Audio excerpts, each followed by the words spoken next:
Standard 12th, page number 37, lesson number 3, entrepreneurship development. ठीक है. Last time we did entrepreneurship development के अंदर, sorry sorry इस lecture में हम लोग करेंगे फंक्शंस ऑफ एंटरप्रेन्योर, ये वाला पेज नंबर 41 पे. Okay. Functions of an entrepreneur. एक एंटरप्रेन्योर करता क्या है अपने बिजनेस के अंदर, राइट? क्या करता है वो? फर्स्ट इनोवेशन लाता है बिजनेस के अंदर. वो लाने की कोशिश हर बार करता रहता है, शुरुआत से लेकर प्रोसेस वो चलता रहेगा, राइट? इनोवेशन में मतलब क्या होता है? आप कुछ नया चीज लेके आते हैं बिजनेस के अंदर with the help of your creativity. आपका जो क्रिएटिविटी है, सोचने का तरीका, उससे आप कुछ नया चीज लेके आते हैं बिजनेस के अंदर. एक न्यू आइडिया, न्यू प्रोडक्ट के अंदर कुछ न्यू चीज, right? And entrepreneur is basically N innovator. वो एक इनोवेटर है. उसके पास जो भी चीज है उसका कॉम्बिनेशन करके एक नया प्रोडक्ट बनाने की कोशिश करता है. He must introduce new products और bring changes in the existing product. वो न्यू प्रोडक्ट भी इंट्रोड्यूस कर रहा है और उसी प्रोडक्ट के अंदर सालों साल चेंज करते रहेगा, राइट? ऐसे कि फर्स्ट टाइम जब भी आईफोन जब भी लॉन्च हुआ था तो कुछ इस तरह दिखता था, आज वो कुछ इस तरह दिखता है ना, राइट? तो आईफोन में बहुत सारा चेंज हो गया, एप्पल का iPhone, right? Okay. Customers are satisfied with new products or new features in existing products. Innovation is also necessary to solve problems that arise in the business, right? Customer को कुछ नया नया चाहिए. जैसे कि डेयरी मिल्क का यहाँ पे देखेंगे तो अलग अलग है तो चॉकलेट ही, बट उसमें इतना अलग अलग वेरिएशन उन्होंने लेके आया कि लोग मतलब बोर नहीं होते कैडबरी डेयरी मिल्क खाने से, क्योंकि उनको हर वक्त कुछ अलग खाने मिलता है, राइट? और यही इनोवेशन आपके बिजनेस के प्रॉब्लम्स को भी सॉल्व करने के लिए मदद करता है, राइट? ये कैडबरी का ये है.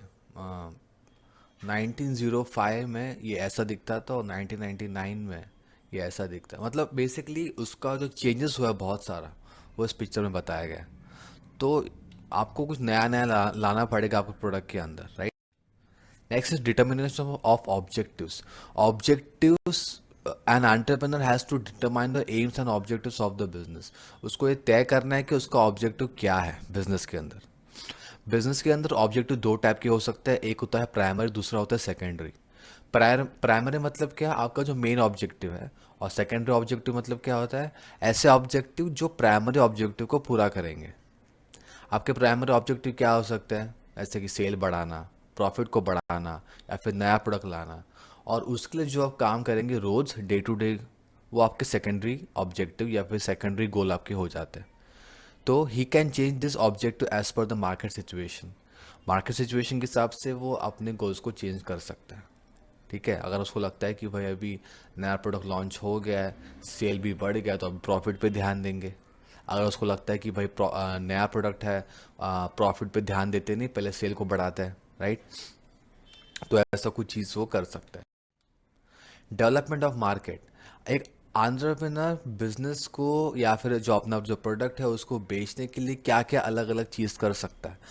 मतलब अपने मार्केट को बढ़ाने के लिए क्या क्या कर सकता है, अपने बिजनेस को बढ़ाने के लिए क्या क्या कर सकता है, अपने बिजनेस को मार्केट में डेवलप करने के लिए क्या क्या कर सकता है, राइट?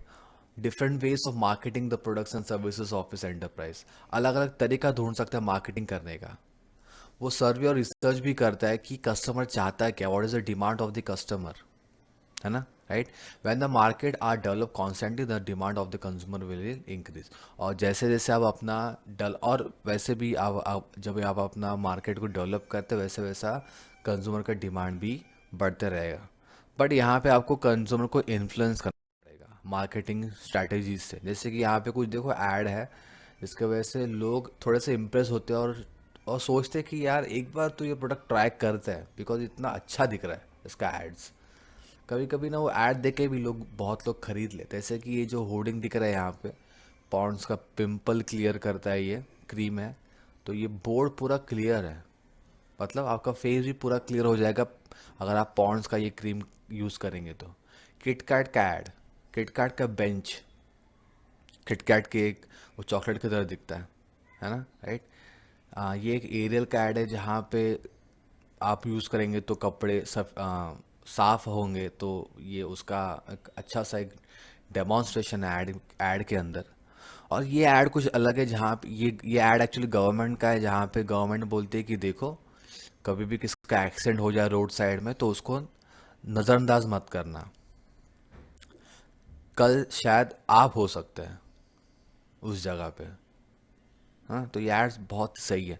तो ऐसा कुछ मार्केटिंग स्ट्रैटेजी यूज़ करना चाहिए अपने बिजनेस को बढ़ाने के लिए, राइट।